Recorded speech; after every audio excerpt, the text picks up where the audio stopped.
തമസ് കരിമ്പടം പുതച്ചിറങ്ങിയ അറേബ്യൻ സൈകത ഭൂവിൽ 1000 സൂര്യപ്രഭയോടെ ഉയർക്കൊണ്ട് ഇഖ്റഇന്റെ സമരകാഹളത്തിലൂടെ പരിവർത്തനത്തിന്റെ ദൃഷ്ടാന്ത വചനങ്ങളോതി 23 വർഷത്തെ ജീവിത വൈശിഷ്ട്യം കൊണ്ട് അറേബ്യൻ മണ്ണിനെ ഇസ്ലാമിക് ഐഡിയൽ റിപ്പബ്ലിക്കാക്കി പരിവർത്തിപ്പിച്ച വിശ്വപ്രവാചകൻ ത്വഹ റസൂലുള്ളാഹി സ്വല്ലല്ലാഹു അലൈഹി വസല്ലമ തങ്ങളുടെ തിരുപ്പിറവിയുടെ 1.5 സഹസ്രാബ്ദത്തിന്റെ സുഗന്ധം പാരിലാകെ പരിമളം വീശുന്ന പുണ്യറബീഇനെ സ്വാഗതം ചെയ്ത് കോട്ടാങ്ങൽ മുസ്ലിം ജമാഅത്തിന്റെ ആഭിമുഖ്യത്തിൽ റബീഉൽ അവ്വൽ 1-ാം രാവ് മുതൽ 12-ാം രാവ് വരെ വൈവിധ്യമാർന്ന പരിപാടികളോടെ ആചരിക്കപ്പെടുകയാണ്.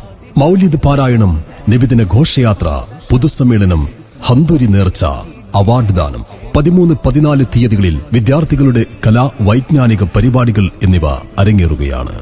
ഏവർക്കും ഹൃദ്യമായ നബിദിനാശംസകൾ നേർന്നുകൊണ്ട് ഈ പരിപാടികളിലേക്ക് സസ്നേഹം സ്വാഗതം ചെയ്യുകയാണ്.